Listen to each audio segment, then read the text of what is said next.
नमस्कार दोस्तों, मैं आप सभी के लिए लेके आई हूं कुमार गौरव सर के ऑनलाइन बैच का रिवीजन क्लास, जो कि जीके जीएस ब्रह्मास्त्र सीरीज का रिवीजन करवाया जाएगा एक सप्ताह का एक साथ इस वीडियो में। यदि आप चैनल पर नए हो तो चैनल को सब्सक्राइब अवश्य करें ताकि आपको नोटिफिकेशन मिलता रहे। चलिए शुरू करते हैं। ये पहले दिन की क्लास थी जिसमें किसी विज्ञान की शब्दावलियों को पढ़ाया गया था। चलिए देखते हैं कुछ महत्वपूर्ण शब्दों को। हाइड्रो शब्द का अर्थ होता है पानी से। यदि आपको कहीं भी ये वर्ड दिखे तो उसका अर्थ पानी से होगा। एग्जाम्पल देखते हैं, जैसे कि हाइड्रोफोबिया, यानी कि हाइड्रो मीन्स पानी और फोबिया मीन्स डर। पानी से डर लगना हाइड्रोफोबिया कहलाता है। रेबीज के रोगी को पानी से डर लगता है। यह रेबडो वायरस के द्वारा होने वाला रोग है। अगला है हाइड्रोफाइट्स, यानी कि जल में उगने वाले पौधों को हाइड्रोफाइट्स कहा जाता है। इसे हिंदी में जलोद्भिद कहते हैं। नेक्स्ट एग्जाम्पल है हाइड्रोपोनिक्स, वह विधि या तकनीकी जिसके द्वारा जल में पौधों को उगाया जाता है हाइड्रोपोनिक्स कहलाता है। अगला शब्द है हाइग्रो, यानी इसके पहले हमने हाइड्रो देखा था, अब ये शब्द आया है हाइग्रो। हाइग्रो मीन्स होता है आर्द्रता। आर्द्रता या नमी या ह्यूमिडिटी को हाइग्रो कहते हैं। जिसका एग्जाम्पल देखते हैं, हाइग्रोमीटर, यानी आर्द्रता मापने के उपकरण को हाइग्रोमीटर कहा जाता है। हाइड्रो से अर्थ है पानी का और हाइग्रो से अर्थ है आर्द्रता का। नेक्स्ट वर्ड है जीरो। जीरो मीन्स होता है शुष्क या ड्राई। एग्जाम्पल देखते हैं, जैसे कि जीरोफाइट्स, यानी कि मरुस्थल में उगने वाले पौधों को जीरोफाइट्स कहते हैं। एग्जाम्पल है नागफनी कैक्टस। जीरोफ्थैल्मिया, जीरो मीन्स ड्राई और ओप्थैल्मिया मीन्स आँख होता है, यानी वह रोग जिसमें आँख ड्राई होती है उसे जीरोफ्थैल्मिया कहा जाता है। या विटामिन ए की कमी से होने वाला रोग है। लैक्ट शब्द का अर्थ होता है दूध या मिल्क से। जैसे एग्जाम्पल है लैक्टोज, यानी दूध में पाई जाने वाली शर्करा लैक्टोज है। ओज प्रीफिक्स लगता है कार्बोहाइड्रेट के साथ और एज प्रीफिक्स लगता है एंजाइम के साथ।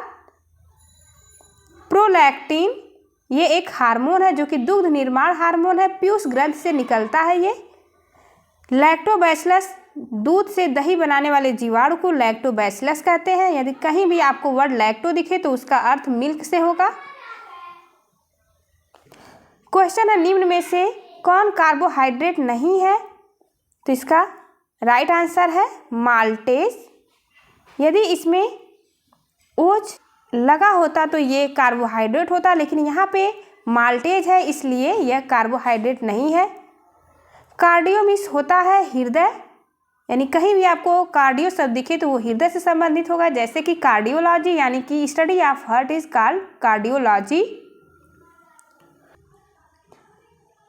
ईसीजी क्या है? इसका फुल फॉर्म होता है इलेक्ट्रोकार्डियोग्राफ। ये भी हृदय से संबंधित एक जांच है। ईईजी का फुल फॉर्म इलेक्ट्रोइंसेफेलोग्राफ होता है, ये मस्तिष्क से संबंधित है।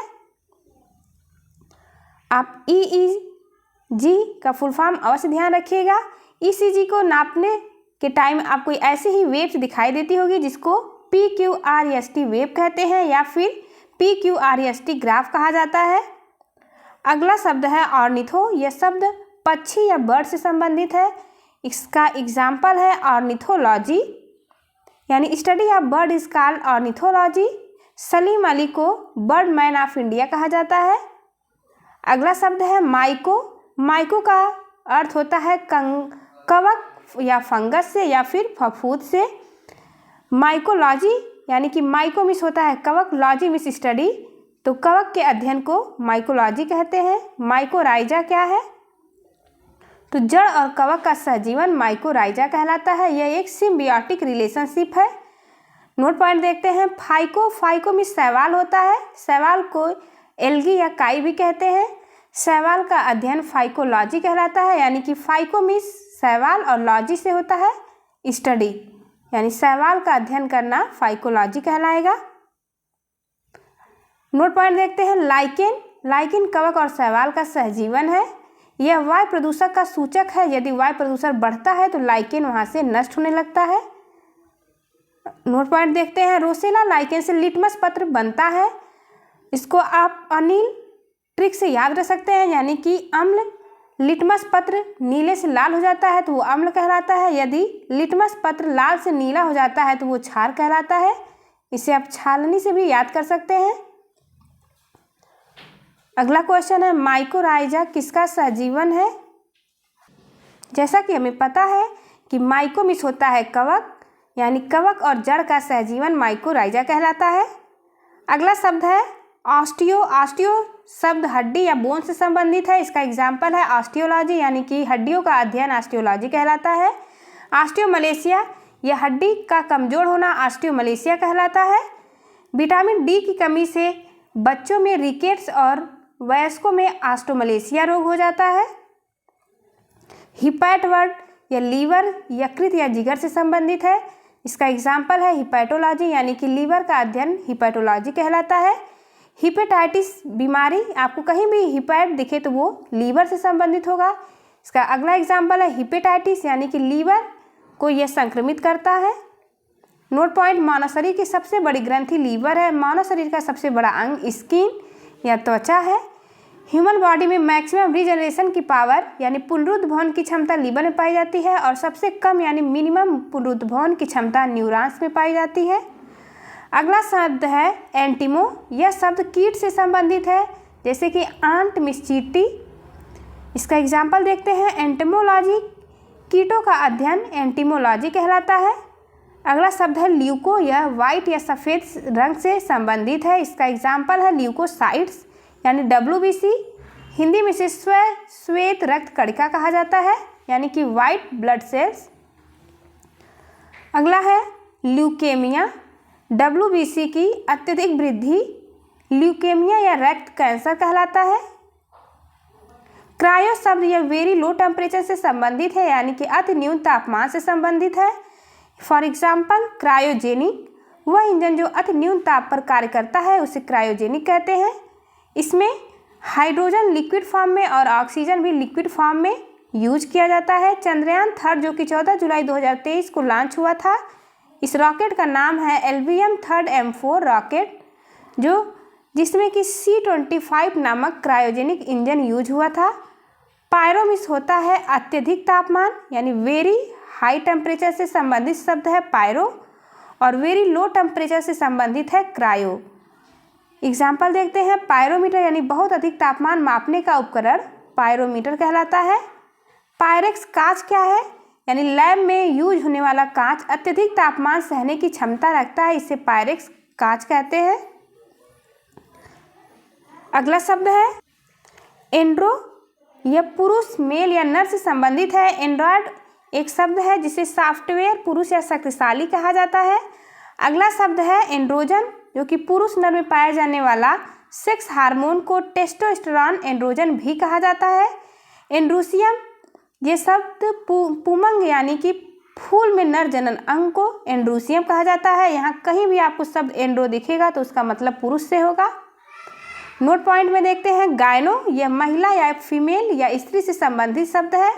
गायनोसियम, यह फूल का मादा जनन अंग गायनोसियम कहलाता है, जिसे हिंदी में जायांग कहते हैं।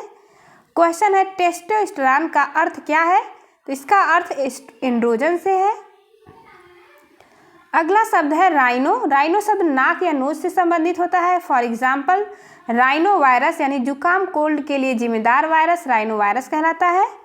ऑप्थेलम, जैसा कि हम पीछे देखे थे, ऑप्थेलमिस होता है आँख।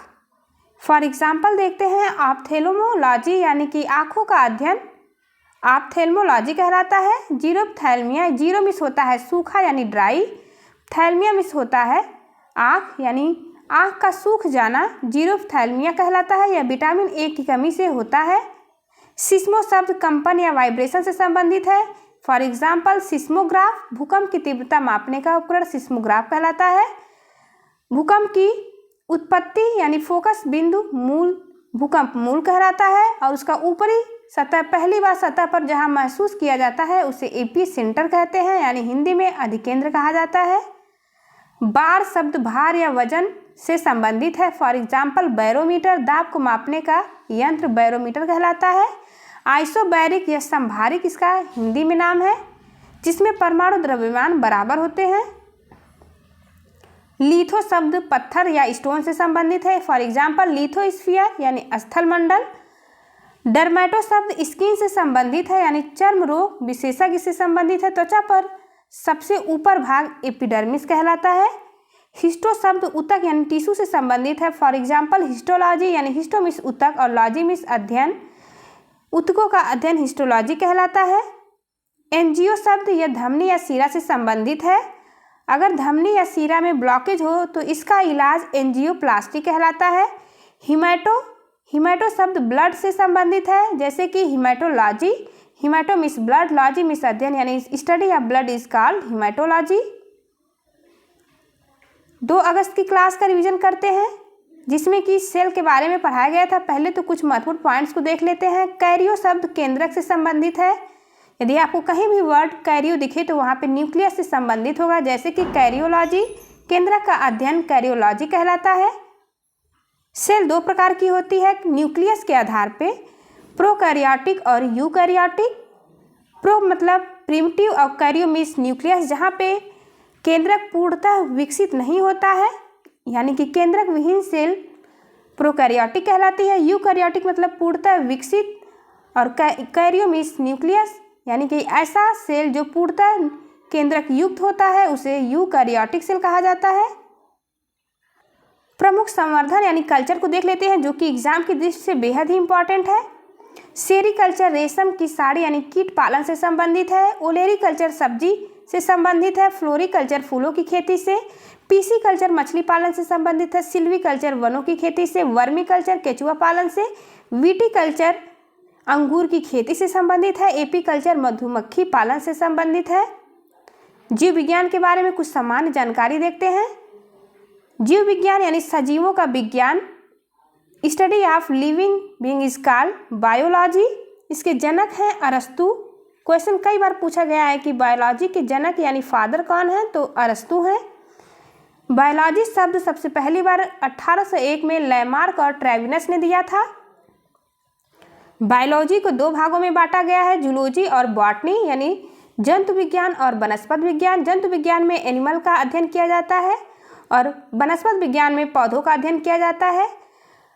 जूलॉजी यानी जंतु विज्ञान के जनक अरस्तु हैं और वनस्पति विज्ञान के जनक थियोफ्रास्टस हैं।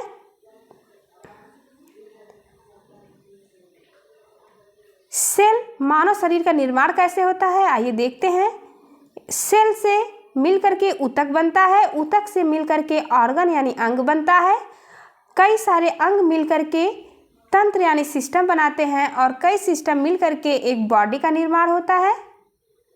जीव विज्ञान के जनक अरस्तु हैं। बायोलॉजी शब्द 1801 में लैमार्क और ट्रेविनस ने दिया था। वनस्पति विज्ञान के जनक थियोफ्रास्टस हैं।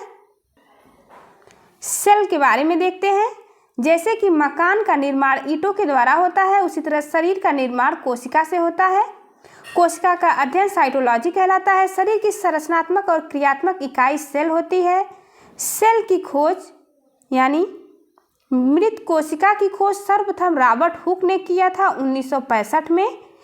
माइक्रोग्राफिया इनकी पुस्तक का नाम है। कोशिका के जनक इन्हें कहा जाता है रॉबर्ट हुक को। जीवित कोशिका की खोज ल्यूवेनहॉक ने किया था। ये दोनों क्वेश्चन अलग अलग पूछे जाते हैं, यानी father of cell Robert Hooke कहलाएंगे। यदि पूछा जाएगा कि जीवित कोशिका की खोज किसने की, तो इसका राइट आंसर होगा ल्यूवेनहॉक। इन्होंने जीवाणु की खोज की थी 1674 में। आइए देखते हैं क्या है सेल थियरी यानी कोशिका सिद्धांत। इसके प्रतिपादक स्लाइडर और स्वान हैं। शरीर का निर्माण कोशिका से होता है। कोशिका विभाजन के फलस्वरूप नई कोशिका का निर्माण होता है। कोशिका सिद्धांत का अपवाद कौन है, तो कोशिका सिद्धांत का अपवाद वायरस होता है। वायरस कोशिका सिद्धांत का अपवाद है क्योंकि वायरस सजीव और निर्जीव के बीच का कड़ी या योजक होता है। अगला मोस्ट इंपॉर्टेंट पॉइंट है, पादप और जंतु के बीच योजक कड़ी युगलीना होता है। नोट पॉइंट देखते हैं। सर्वप्रथम रुडोल्फ विर्चो ने वर्ष 1855 में स्पष्ट किया कोशिका विभाजित होती है तथा पूर्व स्थित कोशिका से नई सेल का निर्माण होता है। इंपॉर्टेंट फैक्ट देखते हैं। सबसे छोटी सेल माइकोप्लाज्मा की सेल होती है जो कि 0.3 माइक्रोमीटर की होती है। सबसे बड़ी सेल शुतुरमुर्ग का अंडा है। मानव शरीर में सबसे लंबी सेल न्यूरॉन की होती है। सेल 2 प्रकार का है, पादप कोशिका और जंतु कोशिका यानी कि प्लांट सेल और एनिमल सेल। आप डायग्राम देख सकते हैं, ये प्लांट सेल का है और इधर एनिमल सेल का है। प्लांट सेल में कोशिका भित्ति, कोशिका झिल्ली, केंद्रक, क्लोरोप्लास्ट, माइटोकॉन्ड्रिया आदि पाए जाते हैं। जंतु कोशिका में कोशिका भित्ति अनुपस्थित होती है, कोशिका झिल्ली दोनों में पाई जाती है। प्लांट और जंतु कोशिका दोनों में केंद्रक, तारका यानी सेंट्रोसोम केवल जंतु कोशिका में पाया जाता है, पादप कोशिका में यह अनुपस्थित होता है। आइए कुछ मुख्य अंतर देखते हैं पादप कोशिका और जंतु कोशिका में। कोशिका भित्ति केवल प्लांट में होती है, जंतु में यह अनुपस्थित होती है। कोशिका झिल्ली दोनों सेल्स में पाई जाती है। तारक काय केवल जंतु कोशिका में होती है, प्लांट में यह अनुपस्थित होती है। रिक्तिका प्लांट कोशिका में पाई जाती है, जंतु कोशिका में अनुपस्थित होती है। हरित लवक यानी क्लोरोप्लास्ट ये केवल प्लांट सेल में पाया जाता है, जंतु सेल में यह अनुपस्थित होता है। कोशिका भित्ति केवल प्लांट में पाई जाती है। कोशिका भित्ति प्लांट की सेलुलोज से बनती है। इसका कार्य होता है पेड़ों को सुरक्षा प्रदान करना। अगला पॉइंट है, पृथ्वी पर पाया जाने वाला सबसे अधिक मात्रा में कार्बनिक पदार्थ कपास है, जो कि सेलुलोज का एक एग्जाम्पल है। नोट पॉइंट देखते हैं। कवक यानी फंगस, इसकी कोशिका भित्ति काइटिन से बनती है और प्लांट की कोशिका भित्ति सेलुलोज से बनती है, आप ध्यान रखेंगे। कोशिका झिल्ली है, कोशिका झिल्ली के अंदर कोशिका द्रव्य पाया जाता है, आप देख सकते हैं। कोशिका द्रव्य और न्यूक्लियस मिल करके ये जीव द्रव्य का निर्माण करते हैं। ये एक सेल के अंदर आप सभी संरचनाओं को देख सकते हैं, कितने सारे ऑर्गेनेल्स इसमें उपस्थित हैं। न्यूक्लियस इसके ऊपर लगा हुआ है। एंडोप्लाज्मिक रेटिकुलम का ये स्ट्रक्चर है। इधर है माइटोकॉन्ड्रिया, जिसपे राइबोसोम उपस्थित होते हैं, वो रफ एंडोप्लाज्मिक रेटिकुलम कहलाता है, और जिसपे राइबोसोम अनुपस्थित होते हैं उसे स्मूथ यानी चिकनी एंडोप्लाज्मिक रेटिकुलम कहते हैं। यहाँ पे है गोल्जी बॉडी यानी गोल्जी काय, तारक काय और लाइसोसोम। यह डायग्राम एक जंतु कोशिका का है।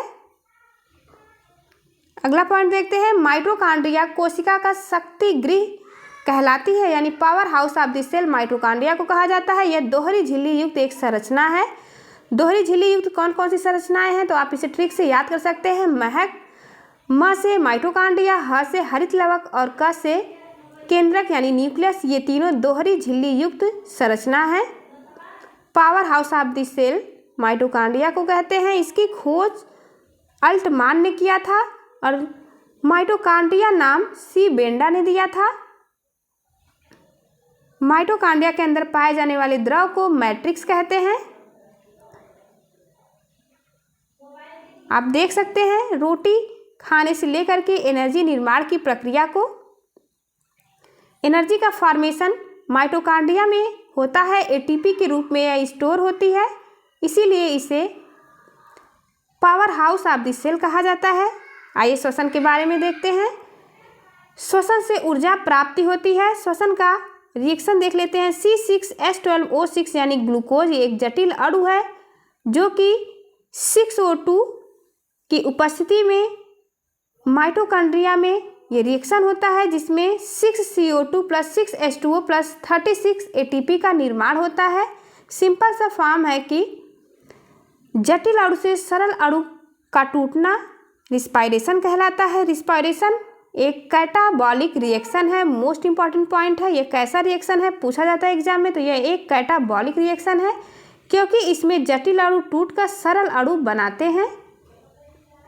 माइटोकॉन्ड्रिया ऊर्जा का संचय एटीपी के फॉर्म में करती है। एटीपी का पूरा नाम है एडिनोसिन ट्राइफॉस्फेट। ऊर्जा की मुद्रा इसे कहते हैं। जीव द्रव्य क्या है इसे देखते हैं। कोशिका द्रव्य प्लस केंद्रक मिलकर के जीव द्रव्य का निर्माण करते हैं। हेग्जले ने जीव द्रव्य को जीवन का भौतिक आधार कहा, यानी कि फिजिकल बेसिस ऑफ लाइफ। हेग्जले ने प्रोटोप्लाज्म को कहा। जीव द्रव्य का नामकरण पुरकिंजे के द्वारा किया गया।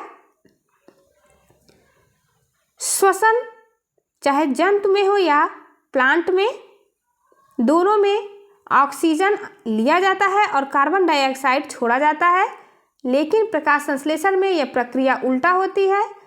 प्रकाश संश्लेषण की प्रक्रिया में पौधे CO2 को ग्रहण करते हैं और ऑक्सीजन का उत्सर्जन करते हैं। अगला पॉइंट देखते हैं, माइटोकॉन्ड्रिया के अंदर वायवीय श्वसन होता है, यानी कि ऑक्सीजन की उपस्थिति में होने वाला श्वसन वायवीय श्वसन कहलाता है, जो कि माइटोकॉन्ड्रिया के अंदर होता है। इसमें 36 ATP का यूज होता है।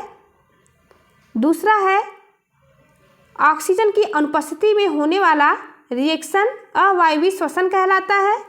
इसे एनाएरोबिक रिस्पायरेशन भी कहा जाता है। यह माइटोकॉन्ड्रिया के अंदर नहीं होता है और इसमें ऑक्सीजन भी अनुपस्थित होता है, इसीलिए उसे अवायवीय श्वसन कहते हैं।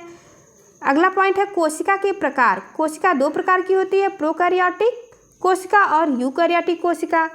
इसका उदाहरण देखते हैं प्रोकैरियोटिक कोशिका का। प्रो मीन्स प्रिमिटिव होता है, कैरियो मीन्स न्यूक्लियस, यानी कि जिसमें न्यूक्लियस अच्छे से विकसित नहीं होता है, वो प्रोकैरियोटिक कोशिका कहलाती है। फॉर एग्जाम्पल देखते हैं, जीवाणु कोशिका, नीलहरित शैवाल और माइक्रोप्लाज्मा की कोशिका प्रोकैरियोटिक होती है। केंद्रक स्पष्ट नहीं पाया जाता है। राइबोसोम के अलावा प्रोकैरियोटिक कोशिका में कोई अन्य अंगक यानी ऑर्गेनेल्स नहीं पाए जाते हैं। यूकैरियोटिक, यू मीन्स होता है पूर्ण तरह से विकसित, कैरियो मीन्स न्यूक्लियस, यानी कि ऐसे सेल जिसमें कि न्यूक्लियस पूरी तरह से विकसित होता है उसे यूकैरियोटिक सेल कहा जाता है। यह विषाणु जीवाणु नीलहरित शैवाल को छोड़कर सभी पौधों और जंतु में पाई जाती है। कोशिका संरचना देखते हैं, सेल स्ट्रक्चर। कोशिका का निर्माण विभिन्न प्रकार की कोशिकांग से होता है। प्रत्येक कोशिकांग का एक विशिष्ट कार्य होता है, जिसके कारण कोशिका कार्य करने में सक्षम होती है। कोशिका के 3 भाग होते हैं, कोशिका झिल्ली, कोशिका द्रव्य और केंद्रक। केंद्रक और कोशिका द्रव्य मिल करके जीव द्रव्य का निर्माण करते हैं, इसे इंग्लिश में प्रोटोप्लाज्म कहा जाता है। कोशिका झिल्ली के बारे में देखते हैं। कोशिका झिल्ली द्वारा कुछ पदार्थ बाहर आ जा सकते हैं, इसलिए इसे अर्ध पारगम्य या चयनात्मक पारगम्य झिल्ली कहते हैं। यह लिपिड व प्रोटीन की बनी होती है। इसमें 2 परत प्रोटीन और 1 परत लिपिड की होती है। सेल वॉल के बारे में देखते हैं। पादप कोशिका के चारों ओर मोटा व कड़ा आवरण जो कि सेलुलोज की बनी होती है उसे कोशिका भित्त कहते हैं। प्लांट में पेप्टाइडोग्लाइकेन जीवाणु की कोशिका भित्त इसी से बनती है। कवक की कोशिका भित्त काइटिन से बनती है। इसका कार्य क्या है, तो प्लांट को सुरक्षा और यांत्रिक सहारा प्रदान करना इसका काम है। कोशिका द्रव्य के बारे में देखते हैं, यानी साइटोप्लाज्म जीव द्रव्य का वह भाग है जो कोशिका भित्त व केंद्रक के बीच पाया जाता है। इसमें अनेक कोशिकांग पाए जाते हैं।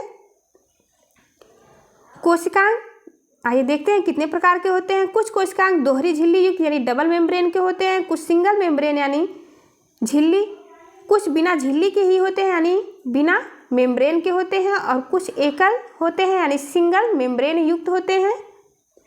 डबल मेम्ब्रेन युक्त कोशिका है माइटोकॉन्ड्रिया, प्लास्टिड, केंद्रक। आप महक की सहायता से इसे याद रख सकते हैं। बिना झिल्ली के होते हैं राइबोसोम, तारक, काय केंद्र और केंद्रिका। एकल झिल्ली युक्त होते हैं बाकी बचे सारे ऑर्गेनेल्स। माइटोकॉन्ड्रिया के बारे में देखते हैं।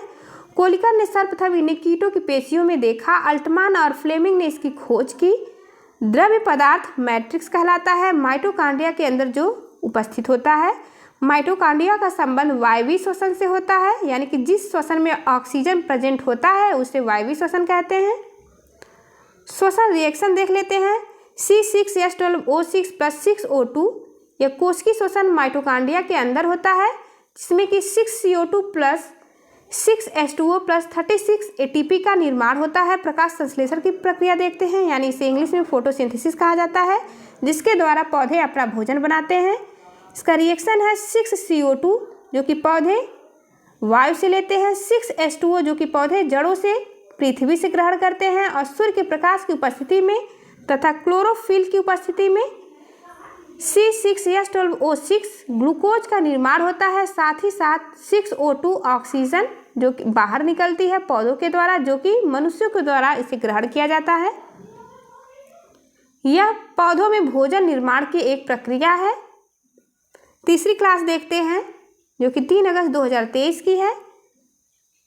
माइटोकॉन्ड्रिया के अंदर उपस्थित द्रव को मैट्रिक्स कहते हैं, जैसा कि हमने पीछे देखा था। यह डबल मेम्ब्रेन संरचना होती है। यदि बाहरी झिल्ली हटा दिया जाता है माइटोकॉन्ड्रिया का तो इसे माइटोप्लास्ट कहते हैं। ये क्वेश्चन यूपीएससी में पूछा गया है, आप विशेष ध्यान देंगे। एटीपी का पूरा नाम है एडिनोसिन ट्राइफॉस्फेट। माइटोप्लास्ट क्या कहलाता है? तो बाहरी झिल्ली रहित माइटोकॉन्ड्रिया माइटोप्लास्ट कहलाता है। लाइसोसोम के बारे में देखते हैं, मोस्ट इंपॉर्टेंट। लाइसोसोम की खोज डी दुबे ने की थी। यह क्षतिग्रस्त कोशिका का पाचन करता है। कोशिका की आत्मघाती थैली यानी suicidal bag of cell lysosome को कहते हैं। लाइसोसोम खराब सेल को लेकर के स्वतः भी समाप्त हो जाती है। एटम बम की तरह यह कार्य करती है, इसलिए इसे कोशिका की आत्मघाती थैली कहा जाता है, यानी खराब सेल के साथ साथ ये खुद को भी नष्ट कर लेती है। क्या है अंतःप्रद्रव्य जालिका यानी एंडोप्लाज्मिक रेटिकुलम? इसकी खोज पोर्टर ने किया था। यह एक परिवहन अंग है जिसपे राइबोसोम उपस्थित होते हैं, उसे रफ एंडोप्लाज्मिक रेटिकुलम, और जहाँ पे राइबोसोम अनुपस्थित होते हैं उसे स्मूथ एंडोप्लाज्मिक रेटिकुलम कहते हैं। स्मूथ लिपिड का निर्माण करता है ये, और रफ एंडोप्लाज्मिक रेटिकुलम प्रोटीन का निर्माण करता है, क्योंकि वहाँ पे राइबोसोम उपस्थित होते हैं। राइबोसोम को प्रोटीन की फैक्ट्री कहा जाता है। आप देख सकते हैं यहाँ प्रोटीन निर्माण करना, यानी कि राइबोसोम को प्रोटीन फैक्ट्री भी कहते हैं। अब देखते हैं राइबोसोम के बारे में कुछ महत्वपूर्ण पॉइंट जो कि एग्जाम में बार बार पूछे जाते हैं। सबसे छोटा कोशिकांग राइबोसोम होता है। पैलेट कण इसे कहते हैं क्योंकि इसकी खोज पैलेट ने की थी। झिल्ली रहित होता है, यानी कोई भी मेम्ब्रेन इसमें नहीं पाई जाती है। प्रोटीन की फैक्ट्री इसे कहते हैं। कोशिका का इंजन भी कहा जाता है। राइबोसोम झिल्ली रहित होता है, ये बार बार बताया जा रहा है, अब ध्यान रखेंगे। अब डबल मेम्ब्रेन युक्त संरचना देख सकते हैं माइटोकॉन्ड्रिया की, हरित लवक की और न्यूक्लियस की। गोल्जी बॉडी के बारे में देखते हैं। इसकी खोज कैमिलो गोल्जी ने की थी। पादप में इसे डिक्टियोसोम कहा जाता है। वेरी वेरी इंपॉर्टेंट है। पादप में गोल्जी बॉडी को क्या कहते हैं? तो ये डिक्टियोसोम कहते हैं। प्रमुख स्त्रावण अंग है। सेल से महत्वपूर्ण पदार्थों को बाहर निकालने का कार्य करता है। सेंट्रोसोम क्या है? यानी तारक काय किसे कहते हैं? जिसके खोजकर्ता बोवेरी है। उपस्थित होता है यह केवल जंतु कोशिका में, प्लांट में यह अनुपस्थित होता है। कार्य इसका होता है कोशिका विभाजन में हेल्प करना। इसकी आकृति बेलनाकार होती है। लवक के बारे में देखते हैं, यानी प्लास्टिड केवल प्लांट में जो कि पाया जाता है। यह 3 प्रकार का होता है, अवडी लवक, वडी लवक और हरित लवक। इसको इंग्लिश में कहेंगे ल्यूकोप्लास्ट, क्रोमोप्लास्ट और क्लोरोप्लास्ट। खाद्य संचय अवडी लवक मतलब इसमें कोई भी रंग नहीं होता है, जैसे कि अनाज, गेहूं। इसका एग्जाम्पल है स्टार्च और ग्लाइकोजन। स्टार्च पादपों में खाद्य संचय का है और जंतुओं में खाद्य संचय ग्लाइकोजन के रूप में होता है। अगला पॉइंट देखते हैं। वडी लवक यह रंग प्रदान करने वाला है। टमाटर में लाइकोपिन के कारण उसका रंग लाल होता है। गाजर बीटा कैरोटीन के कारण ऑरेंज कलर का होता है। पीलिया या पीला रंग बिलीरुबिन के कारण होता है और यूरिन का पीला रंग यूरोक्रोम के कारण होता है। ये एक वडी लवक है। हरित लवक यानी पत्तियों का रंग हरा हरित लवक के कारण होता है। इसे पर्ण हरित भी कहते हैं। इंग्लिश में क्लोरोफिल कहा जाता है। क्लोरोफिल में मैग्नीशियम धातु उपस्थित होती है। पादपों में रसोई घर कहलाता है क्लोरोफिल, जहाँ पे भोजन का निर्माण होता है। बिना क्लोरोफिल के भोजन का निर्माण नहीं हो सकता। नोट पॉइंट देखते हैं। प्लांट अपना भोजन प्रकाश संश्लेषण की प्रक्रिया द्वारा बनाते हैं। हरित लवक यानी क्लोरोप्लास्ट में संपन्न होता है। यह प्रोसेस हम पीछे देख चुके हैं, इसलिए हम जल्दी जल्दी रिवीजन आगे करते हैं। श्वसन का उल्टा प्रकाश संश्लेषण होता है, जैसा कि हम देखे हैं पीछे। नोट पॉइंट देखते हैं, ये महत्वपूर्ण है, आप ध्यान देंगे। 6CO2 + 6H2O सनलाइट की प्रेजेंस में क्लोरोफिल की उपस्थिति में ग्लूकोज का निर्माण होता है। ग्लूकोज का फार्मूला है C6H12O6 + 6O2 यानी ऑक्सीजन बाहर निकलता है। यह एक एनाबॉलिक प्रोसेस है, यानी फोटोसिंथेसिस एनाबॉलिक रिएक्शन होता है और रिस्पायरेशन कैटाबॉलिक रिएक्शन होता है। ऊर्जा का ट्रांसफर प्रकाश ऊर्जा से रासायनिक ऊर्जा में होता है। अगला नोट पॉइंट देखते हैं। श्वसन प्रकाश संश्लेषण का उल्टा होता है, आप देख सकते हैं यहाँ पे। ये श्वसन का फार्मूला है C6H12O6 + O2, इसमें कैटाबॉलिक रिएक्शन होगा और CO2 + H2O और एनर्जी बाहर निकलेगी। यह जटिल से सरल रिएक्शन है। एक क्वेश्चन देखते हैं, पौधे श्वसन में कौन सी गैस ग्रहण करते हैं? तो यह O2 ग्रहण करते हैं। पौधा तथा जंतु सजीव श्वसन में O2 ग्रहण करते हैं और CO2 का उत्सर्जन करते हैं, यानी कि प्लांट और मनुष्य दोनों में सेम होता है श्वसन के प्रोसेस में, लेकिन ये फोटोसिंथेसिस में उल्टा हो जाता है, इसलिए आप ध्यान रखेंगे। नोट पॉइंट है, कौन से रंग के प्रकाश में प्रकाश संश्लेषण मैक्सिमम होता है और किसमें सबसे कम यानी मिनिमम होता है? तो लाल रंग में मैक्सिमम होता है और हरे रंग में मिनिमम होता है। पोषण के आधार पर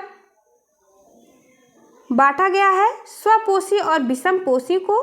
स्वपोषी मीन्स ऑटोट्रॉफ, विषमपोषी मीन्स हेटेरोट्रॉफ। जो अपना भोजन स्वयं बनाते हैं वो स्वपोषी यानी ऑटोट्रॉफ कहलाते हैं। फॉर एग्जाम्पल प्लांट फोटोसिंथेसिस के द्वारा ये अपना भोजन स्वयं बनाते हैं। विषमपोषी जो दूसरों पर भोजन के लिए निर्भर होते हैं, जैसे कि मनुष्य और जंतु।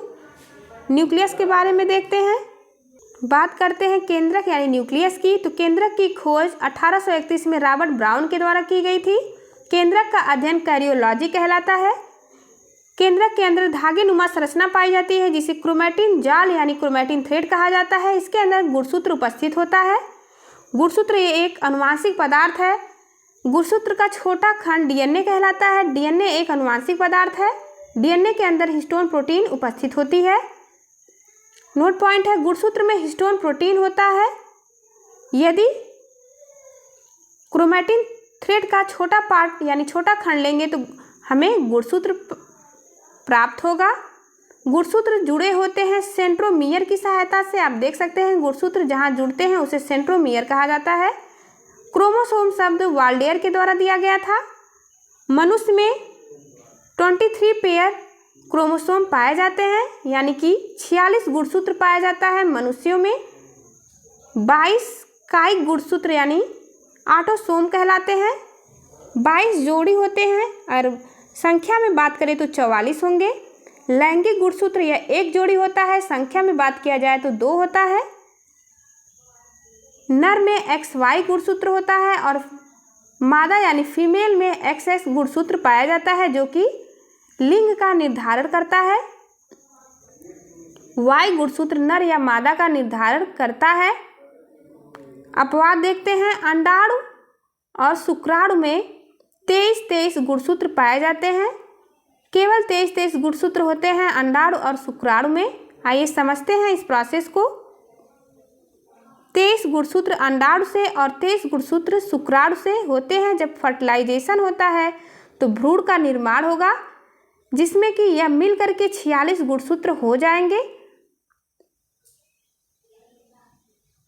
आप देख सकते हैं यहाँ एक व्यक्ति है। व्यक्ति की कोशिका के अंदर से जब हम केंद्रक को बाहर निकालते हैं तो हमें क्रोमैटिन थ्रेड उसके अंदर मिलता है। क्रोमैटिन थ्रेड को खोला जाता है तो उसका एक छोटा टुकड़ा गुणसूत्र कहलाता है, यानी क्रोमोसोम कहलाता है। क्रोमोसोम का छोटा खंड डीएनए कहलाएगा। डीएनए का छोटा खंड जीन कहलाता है, जो कि एक प्रोटीन है। डीएनए के बारे में देखते हैं। न्यूक्लिक अम्ल डीएनए और आरएनए 2 भागों में बटा हुआ है। न्यूक्लिक अम्ल डीएनए का फुल फॉर्म होता है डीऑक्सीराइबोज न्यूक्लिक एसिड और आरएनए का पूरा नाम है राइबोज न्यूक्लिक एसिड। अधिकांश जीवों में आनुवंशिक पदार्थ डीएनए होता है जेनेटिक मटेरियल के रूप में। इधर देखते हैं, मोस्ट इंपॉर्टेंट है राइबोसोम जो है रेट्रोवायरस और एड्स वायरस यानी HIV में आनुवंशिक पदार्थ आरएनए होता है। आप ध्यान देंगे, रेट्रोवायरस और एड्स के वायरस का नाम है HIV। इस दोनों में आनुवंशिक पदार्थ आरएनए होता है। बाकी लगभग सभी में जेनेटिक मटेरियल डीएनए ही होता है।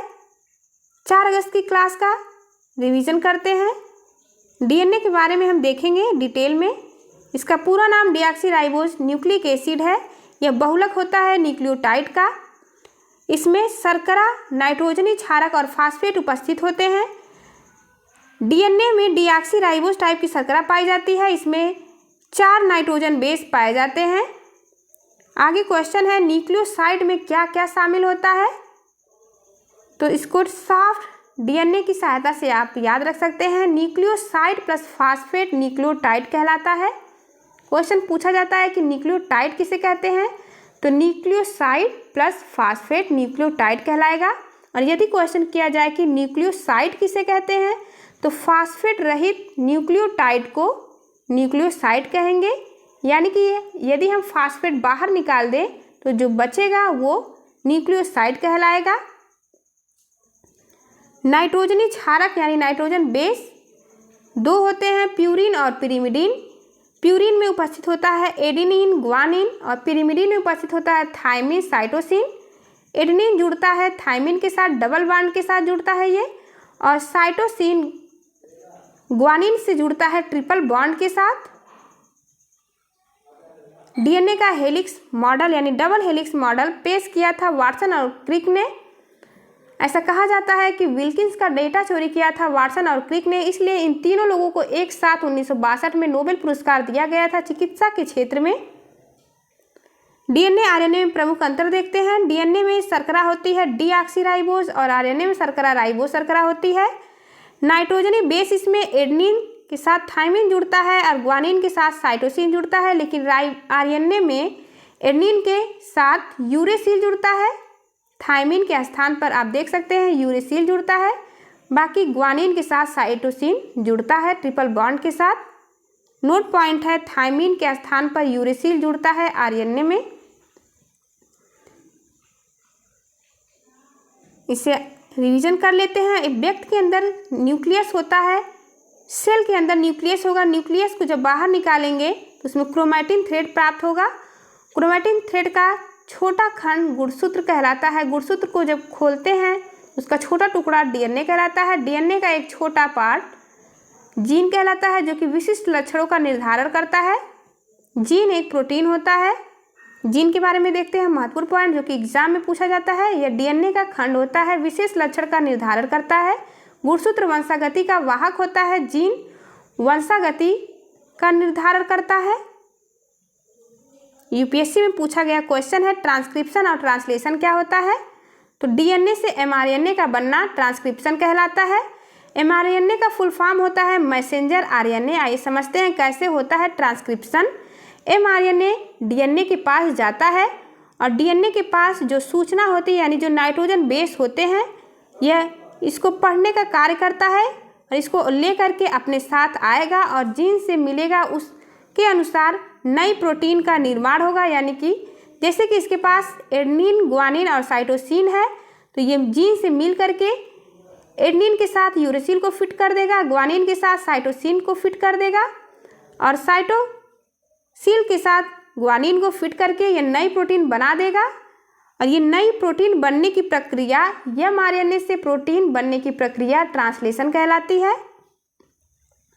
आप देख सकते हैं, आप इसे अवश्य याद रखिएगा। डीएनए से एमआरएनए का बनना ट्रांसक्रिप्शन और एमआरएनए से प्रोटीन का बनना ट्रांसलेशन कहलाता है।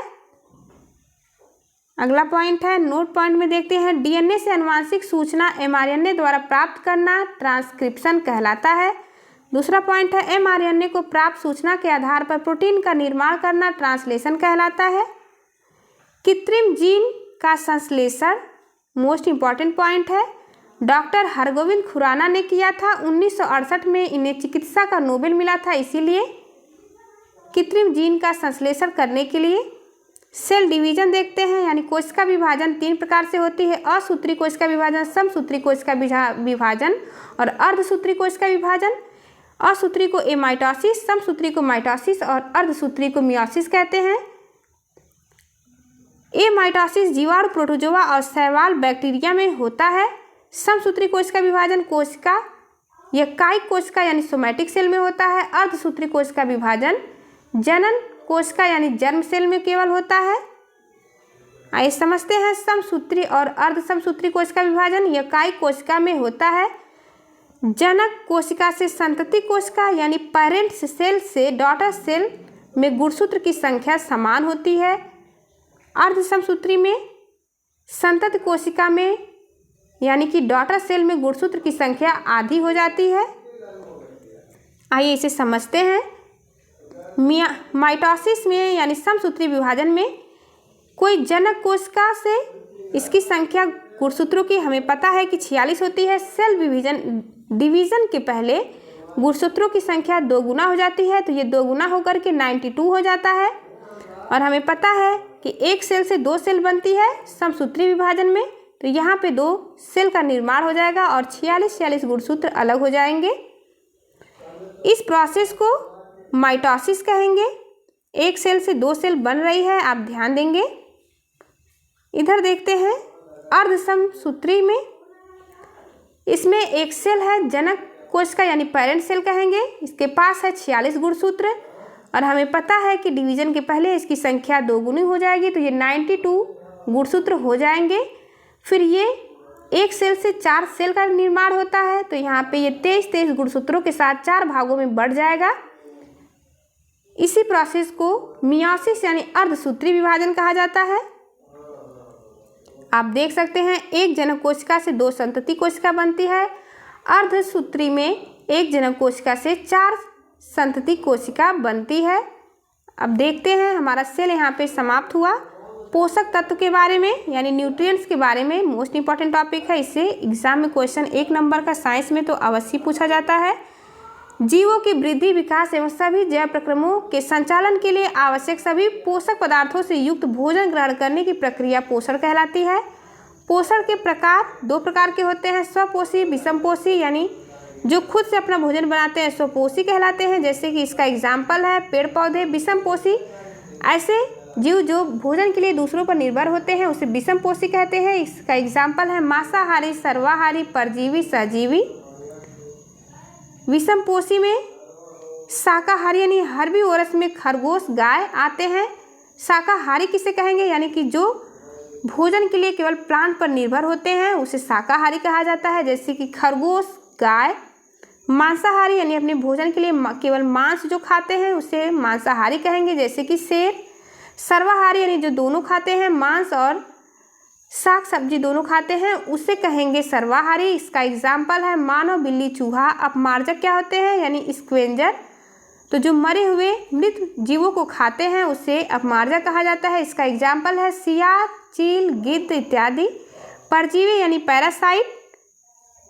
इसका एग्जाम्पल है जोक और जू। सहजीवी यानी ऐसे जीवन जो कि दोनों को लाभ पहुंचाते हो, इसका एग्जाम्पल है लाइकेन। लाइकेन कवक और एल्गी और फंजाई का सहजीवन होता है लाइकेन। नोट पॉइंट देखते हैं। अपमार्जक को प्रकृति का सफाई कर्मी कहते हैं क्योंकि यह मृत पदार्थों पर निर्भर होता है। पदार्थों में पोषण यानी न्यूट्रिशन इन प्लांट। न्यूट्रिशन कैसे प्राप्त होता है पौधों में, तो यह फोटोसिंथेसिस प्रक्रिया के द्वारा होता है। इसका रिएक्शन देखते हैं। 6CO2 + 12H2O प्रकाश की उपस्थिति में क्लोरोफिल जो कि प्लांट में होता है, रिएक्शन होगा तो बनेगा C6H12O6 यानी ग्लूकोज बनेगा। 6H2O + 6O2 बाहर निकलेगा। यही प्रक्रिया फोटोसिंथेसिस कहलाती है। आप ध्यान देंगे, कई बार हम लोग रिवीजन कर चुके हैं इसका। भोजन मुख्यतः 3 भाग में विभाजित किया जाता है। ऊर्जा प्रदान करने वाला खाद्य पदार्थ, इसे कार्बोहाइड्रेट, वसा। दूसरा है शरीर निर्माण करने वाला खाद्य पदार्थ, प्रोटीन। रोधी क्षमता बढ़ाने वाला खाद्य पदार्थ, विटामिन और खनिज। भोजन में उपस्थित पोषक तत्व को 6 वर्गों में विभाजित किया जाता है। पोषक तत्व 6 हैं, देख लीजिए। कार्बोहाइड्रेट, प्रोटीन, वसा, विटामिन, खनिज, लवण और जल। कार्बोहाइड्रेट जो कि शर्करा एक होता है जो कि तुरंत एनर्जी प्रदान करता है। कार्बोहाइड्रेट में प्रीफिक्स लगता है ओज। इंस्टेंट एनर्जी सोर्स कहा जाता है। कार्बोहाइड्रेट को तुरंत ऊर्जा देने वाला स्रोत है एनर्जी ड्रिंक। शरीर की 50 से 57% ऊर्जा की आपूर्ति कार्बोहाइड्रेट के द्वारा होती है। एग्जाम्पल है गेहूं, चावल, ज्वार, बाजरा, शक्कर इत्यादि। 1 ग्राम कार्बोहाइड्रेट में 4.2 किलो कैलोरी ऊर्जा प्राप्त होती है। इसको आप जरूर ध्यान रखेंगे डेटा को। 1 ग्राम कार्बोहाइड्रेट में 4.2 किलो कैलोरी ऊर्जा प्राप्त होती है। इसमें कार्बन, हाइड्रोजन और ऑक्सीजन तीनों उपस्थित होता है। कार्बोहाइड्रेट के प्रकार यह 3 प्रकार का होता है, मोनोसैकेराइड, डाइसैकेराइड और पॉलीसैकेराइड। शर्करा के आधार पर इन तीनों का डिवीजन हुआ है। मोनो में सिंगल होता है, तो एक शर्करा जहाँ पाई जाती है उसे मोनोसैकेराइड, जहाँ 2 शर्करा पाई जाती है उसे डाइसैकेराइड, जहाँ बहुत सारी शर्करा पाई जाती है पॉलीसैकेराइड कहलाता है। मोनोसैकेराइड का एग्जाम्पल है ग्लूकोज, फ्रक्टोज, गैलेक्टोज। ग्लूकोज को ब्लड शुगर कहा जाता है, फ्रक्टोज को फ्रूट शुगर और गैलेक्टोज को ब्रेन शुगर कहा जाता है। डाइसैकेराइड का एग्जाम्पल देखते हैं। सुक्रोज, सुक्रोज बनता है जैसा कि 2 शर्करा होती है तो इसमें 2 शर्करा ग्लूकोज और फ्रक्टोज होता है। माल्टोज में 2 शर्करा है। ग्लूकोज और ग्लूकोज मोस्ट इंपॉर्टेंट है क्योंकि ग्लूकोज और ग्लूकोज मिलकर के माल्टोज बनता है। लैक्टोज में भी 2 शर्करा होती है। ग्लूकोज और गैलेक्टोज मिलकर के बनाएंगे लैक्टोज। पॉलीसैकेराइड का एग्जाम्पल देखते हैं। इसमें बहुत सारी शर्करा उपस्थित होती है। एग्जाम्पल है स्टार्च, पौधों में खाद्य संचय स्टार्च के रूप में होता है। ग्लाइकोजन, जंतु में खाद्य संचय ग्लाइकोजन के रूप में होगा। सेलुलोज भी एग्जाम्पल है पॉलीसैकेराइड का, पादप कोशिका में पाया जाता है। काइटिन भी एक प्रकार की पॉलीसैकेराइड है जो कि कवक की सेल वॉल इसी से बनती है। प्राकृतिक रूप से सबसे मीठी शर्करा होती है फ्रक्टोज जो कि शहद में पाई जाती है। टेबल शुगर, जो घर में पाई जाने वाली चीनी को टेबल शुगर कहते हैं, इसका नाम है सुक्रोज। केन शुगर भी इसे कहते हैं क्योंकि यह गन्ने से प्राप्त की जाती है। मिल्क शुगर लैक्टोज को कहते हैं। सभी कार्बोहाइड्रेट मीठे नहीं होते हैं, ये नोट पॉइंट है। Thank you for watching. चलिए मिलते हैं आपसे अगली वीडियो में, तब तक के लिए नमस्कार।